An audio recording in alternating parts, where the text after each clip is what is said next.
और तेल रात भर नहीं लगाना चाहिए ना? तेल नहीं लगाना चाहिए रात भर। तेल जो लोग लगाते हैं वो गलत है, उनके बाल झड़ते हैं।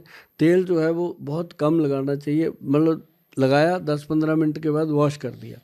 अब जैसे मैं लोगों को बताता हूँ कि सरसों का तेल बॉडी पे लगाओ, एक कटोरी भरो, सर पे ऐसे डालो शनिदेव की तरह, सुबह सुबह डाल के पूरी बॉडी तक आने दो उसको, पैरों तक।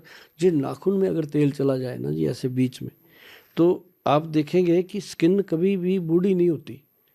इंसान बूढ़ा हो सकता है जो तेल लगाते हैं, 100 साल तक भी वो जी सकता है, उसकी कभी स्किन खराब नहीं।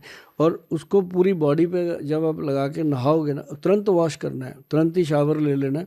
और आप देखेंगे जिसने पहली बार लगाया उसको ये लगता है कि मैं नहाया ही आज हूँ सही मायनों में, क्योंकि जो हमारे रूट्स होते हैं ना ये रोंगटे खड़े होते हैं। तो जैसे ही अपने सर पे पानी पड़ता है ये रोंगटे खड़े होते हैं, जो तेल लगा होता है वो उसके अंदर चला जाता है। तो उससे क्या होता है कि आप चाहे घंटा मसाज करवा लो, 2 घंटे मसाज करवा लो, उतना इफेक्ट नहीं आता जो वो 5 सेकंड में इसका इफेक्ट आता है।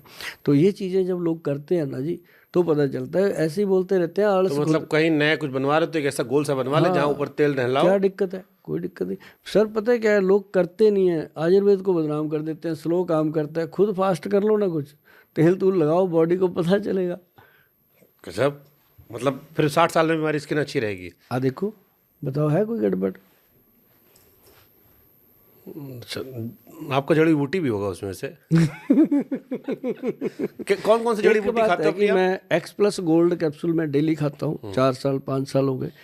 और मैं इतनी सी 2.5 फुट की कुर्सी पे बैठ करके, मेरे ऑफिस में सेम चेयर है, मैं 2.5 फुट की इस कुर्सी पे बैठ के 16 घंटे लोगों के साथ डिस्कस। गर्लफ्रेंड है आपकी फिर? ऐसा नहीं है, मेरी वाइफ ही मेरी गर्लफ्रेंड है।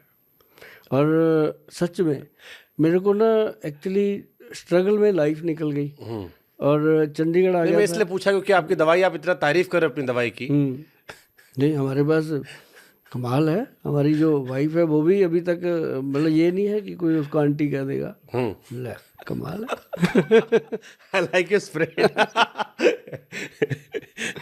इसी दवाई का सर स्पिरिट बहुत, क्योंकि ये जो दवाइयाँ होती हैं ना जी, हाँ जी। ये आपको अंदर से जिंदा रखती हैं। ये ऐसा नहीं, अब जैसे एक्स प्लस कैप्सूल है जी, कोई भी खाए 2-3 दिन उसको तंग करता है, क्योंकि बॉडी के अंदर जो ज़्यादा गर्मी होती है उसको शांत करना, उसके बाद उसकी सेटिंग हो जाती है। जब उसकी बॉडी में सेट हो जाता है, जैसे शराब पीने वाला पहले दिन पैग लगा के पागलों की तरह घूमता है, धीरे धीरे बोतल पीने लग जाता है, ऐसे ही ये चीज़ जो है बॉडी में एडजस्ट होने में। अब जैसे मेरी बॉडी में एडजस्ट है, मैं गाड़ी के स्टीयरिंग पे बैठता हूँ, साथ ही एक कैप्सूल खाया, पानी पी लिया और क्लिनिक पहुँच गए। जाते ही क्लिनिक पे ड्राई फ्रूट वगैरह होते हैं या कुछ भी खाया और स्टार्ट कर दिया काम।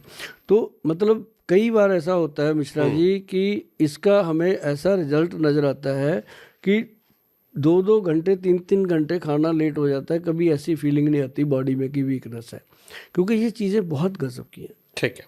डायबिटिक पेशेंट के लिए क्या है आपके पास जुगाड़? क्योंकि आजकल डायबिटीज़ भी इस देश में बड़ी कॉमन समस्या हो गई है।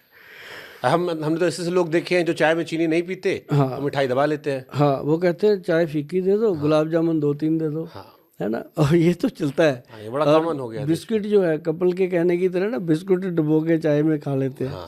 तो मतलब ये है कि वो कॉमन चीज़ है कि जैसे कहते हैं ना कि जो जो कबूतर होता है, बिल्ली को देख के आंखें बंद कर लेता है, लेकिन बिल्ली तो अपना काम कर जाएगी।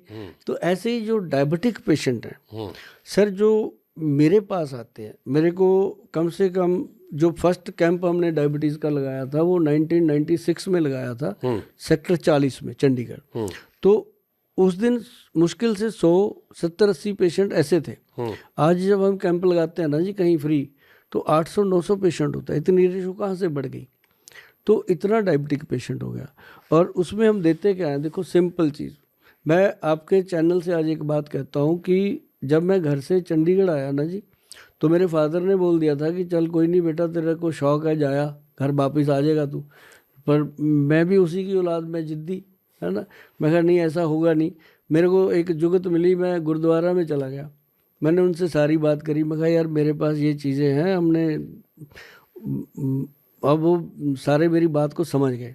मैं कहा यार मेरे को जगह चाहिए, मेरे को बिठाओ कहीं। मुझे पता था खाना यहाँ फ्री मिल जाएगा, रहना भी मिल जाएगा, पिताजी का वादा भी पूरा हो जाएगा, है ना। तो वहाँ सर मैंने 3 साल कंटिन्यू, 3 साल कह देना आसान है, गुरुद्वारा अम्ब साहब फेस 9 में है मोहाली। 3 साल लगातार मैंने, जब मेरी मैरिज नहीं हुई थी तो मैंने जोड़ा घर में बैठ करके लोगों के जूते भी साफ़ करते थे और उन्हीं लोगों को शुगर की दवाइयाँ भी देते थे और वही लोगों ने फीडबैक देना। शाम को कोई मेरी जेब में 10 रुपये डाल गया तो 100 रुपये का तो रिवाज ही नहीं था, बड़ा नोट ही 100 का होता था उस समय। कोई 20 दे गया, कोई 5 दे गया और शाम को 100-150 रुपये इकट्ठा होना, उसी की दवाई बनवा देनी सुबह, उसी को फिर बना के लोगों को फ्री देना।